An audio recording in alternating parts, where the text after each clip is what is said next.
Hey, good morning, good morning, good morning. What's up, YouTube? Hey, please hit that like and subscribe button. I keep dropping these videos. Hey, I'm just going to talk about property preservation, how easy it is to get into that business, that field of business, and how many different ways you can benefit from it. Like I say, I started over 10 years ago, like in 2013. I was making about $300,000 a year just doing property preservation. I had a maintenance contract with them. I had over like 115 properties, but I'm gonna do the math with 100. I was servicing 100 properties. Once a week, I had to go cut 100 properties, service them. Go out, cut the yard, do the outside, go inside, take all the photos. Basically you got to take your before, you got to take your action photos, and you got to take your after photos, and you got to go in and take all the needed necessary inside photos to make sure the house is still in good standing.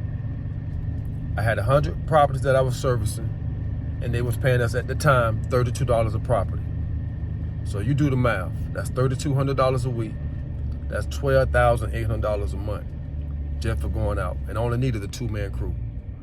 I put 2 guys in the truck, gave them that route, and that was easy math. At the time, I think I was paying them guys $10 an hour. They're working, that was the rate, by $10 an hour, so they're making about $400 or $500 a week. Hey, I was making $3,200 a week. You do the math. Also, we were doing initial services and emergency services and extra jobs. So the initial services are the jobs that they're giving you to get in standard houses that are foreclosed. They've been abandoned for years or something like that. Could have been in probate, anything going on. The yard is out of control. Inside has a lot of debris. It's dirty. I mean, some of the worst conditions you can think about, I have experienced doing property preservation. I'm talking about the worst of the worst. I done seen it. So I should take on all the jobs. If it was something that I see me and my crew can do, and we have accomplished some things doing this type of work, we took care of it. So it's no issue. All those different jobs they threw at me was just like a problem, like a chess problem. And everyone they threw at me taught me a different way to complete something, how to get it up to standard. I remember it was one job in particular in St. Pete that we was doing. And I remember we went to the dump over 23 times. Over 23 times we went back and forth to the dump, removing trash from this property. Man, we stayed there almost a week and a half cleaning this property up. It was so bad. But it's been others just like that. But that one was one real bad one. I can look through my photos and maybe post some photos of that particular property. But it was terrible. Those jobs sometimes pay, bare minimum, about $600. Best case scenario, $8,000, $9,000, $5,000, $6,000. And if you get it done in a few days, hey, that should add up, So just say you get into property preservation, you only need a truck and a trailer. A truck, an open lawn trailer, and I'm always advise you guys to get a dump trailer, at least a 12x6, and run your walls up on the side of it so you can get extra debris inside of it. If you got that set up, you can do some damage. All right, but the most important part, while you're doing these properties for these banks and these field service companies, you're learning so many different skills in the process. You're learning how to tackle different things you haven't tackled before, because they may ask you to do something you haven't did before, but you figured out on the job, and you get things done. So they may ask you to start doing some power washing. Now you realize you get your power wash, you start doing some power washing jobs, you may fall in love with it. Next thing you know, you start your power washing company.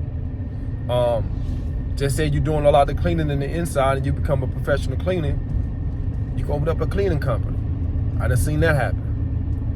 Me, I was doing the debris and the lawn, that was my specialty. So guess what? I started a landscape company. I started a debris removal company. That's where it took me.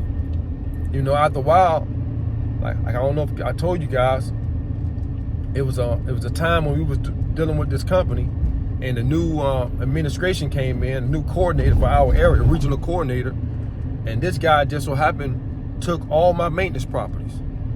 So when this guy took my maintenance properties, you know, he took 115 maintenance properties from me. So like I was telling you guys, that's like $12,000 and some change, almost $13,000 a month, not including the once a month service to go in there and clean the house up, which my partner at the time was doing, and she was making about an extra $4,000 a month. So that kind of hurt us financially from that standpoint. But what it did was it forced me to go out and look for other income, look for other means to making money, and that's how I started over here with the government contracts, working with the city and the county and the state.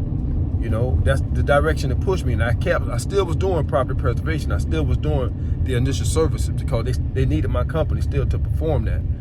It was just a lot of stuff went down. I'll probably shoot a video on it, let you know how the insides of those companies work. Sometimes you get new management and they want to undo everything the person that was in front of them did to try and prove their point, but actually it didn't work out in their favor, you know.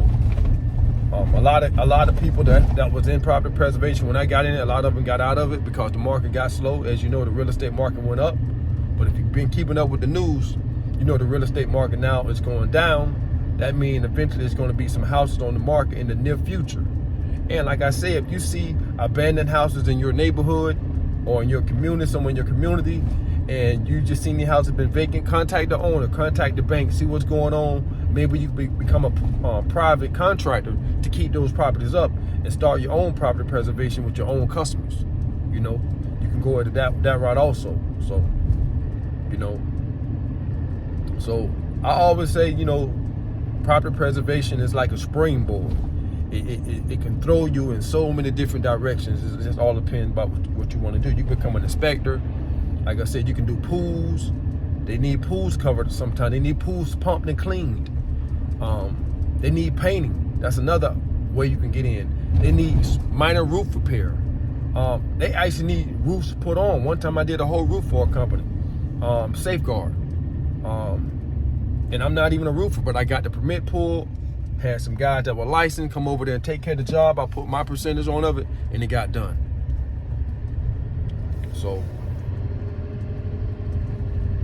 you know, so it's all type of things you can do, all type of different directions and businesses that you can start from doing property preservation, man. You can get into tree work. Sometimes you have to cut some trees. Start your tree company. It doesn't matter, man. It doesn't matter. You can get into a lot of different businesses from doing property preservation.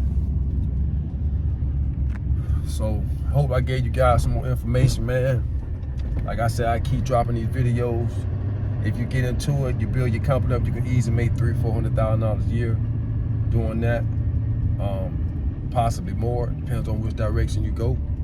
But I will advise you guys, if you're interested, get your truck on a trailer, get some lawn equipment, and get your dump trailer. You in business. Make it happen or you capping.